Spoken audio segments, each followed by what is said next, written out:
Hi, welcome back to this mini series on spiritual gifts. We're answering 6 questions about spiritual gifts that are answered in the text of 1 Corinthians 12 verses 4 to 11. And right now in this video we're looking at the third question, and the third question is this: why are spiritual gifts given? What is their purpose? What do they do? So that's the question. Why are they given? What is their purpose? And it's actually found in the text. So let's look at verse 7 of 1 Corinthians chapter 12. Paul writes this. He says, "To each is given the manifestation of the Spirit." And in the last video, we saw manifestation of the Spirit is a definition. It is what spiritual gifts are. They are manifestations of the Spirit. Paul writes, "To each is given the manifestation of the Spirit," and this is why, "for the common good." For the common good. So that common good means the benefit of others, the profit of others, that others would be profited. We see later in chapter 12 and into 14 that Paul uses this language of being built up, that the church would be built up, encouraged. And so that's what gifts are for. They are for building up and encouraging and for the good of the community, to build one another up.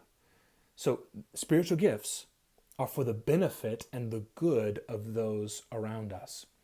And also, just as a side to that answer, not only is it for the good of others, but the very word gift comes from the Greek word for grace. For grace. So I would submit to you that spiritual gifts are also to display grace. To display grace. What is grace? It's that undeserved acceptance. It is the favor of God on one's life. It is the very love of God that we experience, unmerited towards us when we see Jesus dying on the cross in our place for our sin. And so gift literally comes from the word for grace. So we realize that these gifts are grace gifts.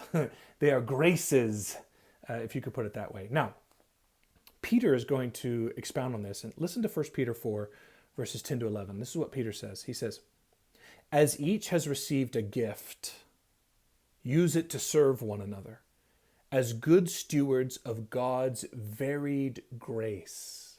So serving with gifts is what it looks like when people are stewarding the gift, the grace of God. Whoever speaks as one who speaks oracles of God. Whoever serves as one who serves by the strength that God supplies, in order that in everything God may be glorified through Jesus Christ. To him be glory and dominion forever and ever. So follow me. We grace each other when our gifts are on display. So yeah, there is a common good, there is a common building up of the body, but there is a display of grace and unmerited acceptance and favor that is shown to others through this gift. And all of this comes from Christ. We understand grace because we see grace manifest in Jesus. That Jesus came and died on the cross in our place for our sin as our substitute.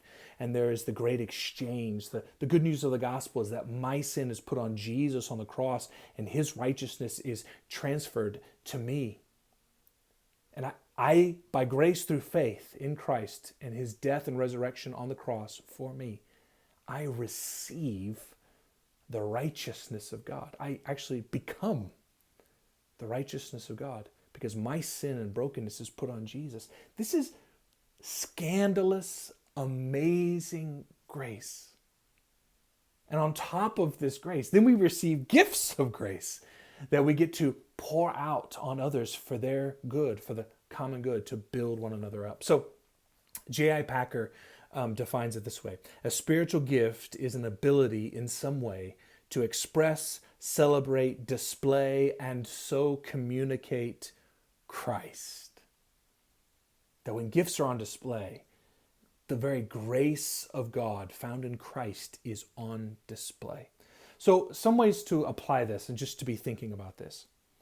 if the spiritual gifts that I've been given and I'm using that gift for the benefit of others, if the person that I am quote unquote serving is being hurt or abused or feeling shame or feeling guilt or feeling less than because I'm showing off, or they're not experiencing the grace of Christ through my exercise of the gifts, then follow me, I'm doing it wrong. Like I'm not exercising the spiritual gifts correctly if the people around me that I'm serving are not experiencing the grace of Christ. I hope that makes sense, because it's a really important point.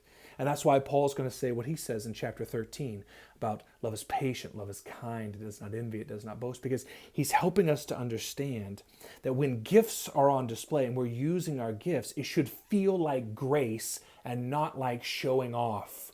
Or the person should not be experiencing guilt or shame somehow through our gift.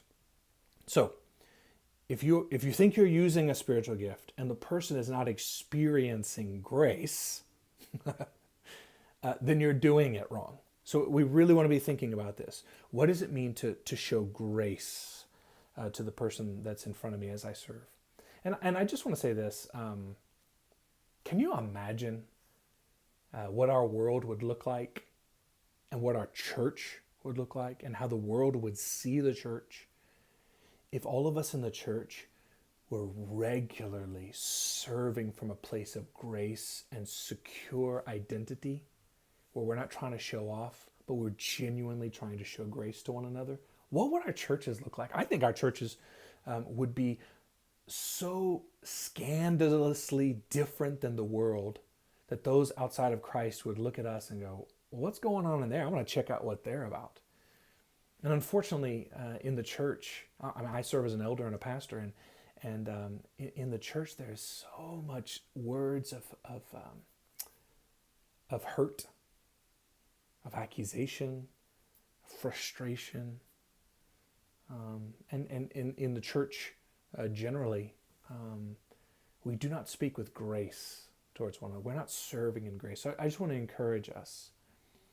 The very word gift, it is speaking of grace. So what does it look like to display grace, the very grace of Christ to those that are around you? So that answers that question. Why are spiritual gifts given? For the common good and to display grace. Come back in the next video and we'll answer the fourth question in this series.